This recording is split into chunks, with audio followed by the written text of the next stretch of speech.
नमस्कार. मी आनंद हजारे. श्रीयुत श्रीधर भोसले सरांच्या 75 निमित्त दोन शब्द बोलण्यासाठी आपल्या समोर आहे.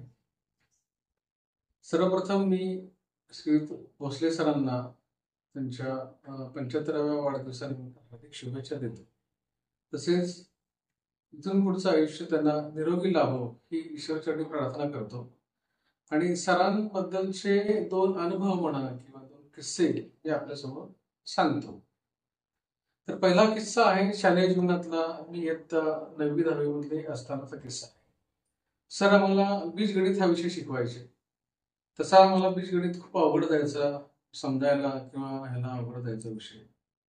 मला बऱ्याच वेळेला प्रश्न पडायचा की आपण का शिकतो.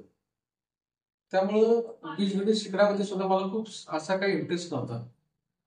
आणि त्यामुळे मी एक दिवशी वैतागून सरांना विचारलं की सर, म्हणलं हे जे काय आपण शिकतोय ते कशासाठी शिकतोय, याचा उपयोग काय, हे शिकून उपयोग काय, असा प्रश्न मला पडला. हा प्रश्न पडल्यामुळं सरांनी क्लास झाल्यानंतर मला थांबायला सांगितलं आणि थांबून मला ते म्हणले की अरे म्हणजे हे बघ, हे जे काय आपण जे शिकतोय त्याचा ह्या ह्या कारणासाठी तुला वापर होईल भविष्यामध्ये, म्हणून आता आपण हे शिकायचं आहे.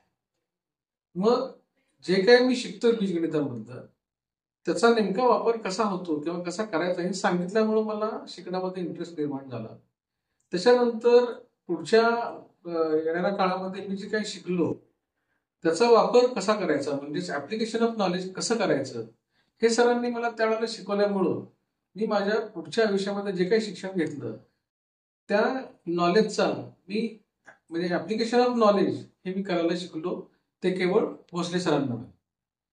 म्हणजे आयुष्यामध्ये ज्या ज्या काही गोष्टी मी कॉलेजमध्ये सीए करत असताना जे काही शिकलो त्याचा वापर मी त्या वेळेला केला. हे फक्त मी भोसले सरांमुळे शिकलो. हा एक किस्सा आहे. हे सरांबद्दल विशेष सांगणं आहे की फक्त शालेय जीवनात म्हणजे बीजगणित न शिकवता त्याचा वापर कसा करायचा ह्याची बीज त्याच वेळेला मला त्यांनी सांगितली आणि फिरवली. हे सरांचं खूप मोठं शिक्षण मला सरांनी दिलं असं मला या ठिकाणी सांगावंसं वाटतं. दुसरा किस्सा आहे आमच्या आजोबांबाबत, म्हणजे स्वर्गीय बंडोपंत जयराम हजारे यांच्याबाबत. बऱ्याच वेळेला असं होतं की आपल्या कुटुंबामध्ये खूप महान व्यक्ती होऊन जातात, त्यांचे गुण आपल्याला कळत नाहीत. तर आमच्या दादांविषयी म्हणजे स्वर्गीय बंडोपंत जयराम हजारेंविषयी हा किस्सा आहे. तर त्यांचे काही गुण जे आम्ही घ्यावे किंवा घ्यायला हवेत असा गुण भोसले सरांनी मला एका किस्स्यातून सांगितला. भोसले सर अगदी सुरुवातीला नोकरीला असताना त्यांनी आमच्या दुकानातून एक एव्हरीडेची बॅटरी विकत घेतली होती आणि ती बॅटरी काय कारणामुळे बंद पडली आणि त्या दुकानामध्ये ती बॅटरी दुरुस्त करायला आली. दुरुस्त करायला आल्यानंतर आमच्या आजोबांनी ती बॅटरी दुरुस्त करून दिली. थोडंसं तांबरली होती बटनाची. त्यांनी ती बॅटरी खोलली, तांबरलेल्या ठिकाणी पॉलिश पेपर मारला, कुंकून वगैरे व्यवस्थित करून दिली आणि बॅटरी चालू झाली. आणि भोसले सरांना म्हणले की सर ह्याचे तुम्ही मला 5 पैसे द्या, मी तुमची बॅटरी दुरुस्त करून दिली. त्यावेळेला भोसले सर म्हणले की मी ते 5 पैसे दिले आणि आणू म्हणले. तर ह्याच्यातून भोसले सरांना असं सांगायचं होतं की तुमच्या आजोबांनी मला त्यावेळेला अशी शिकवण दिली की फुकट काहीही द्यायचं नाही किंवा घ्यायचं नाही.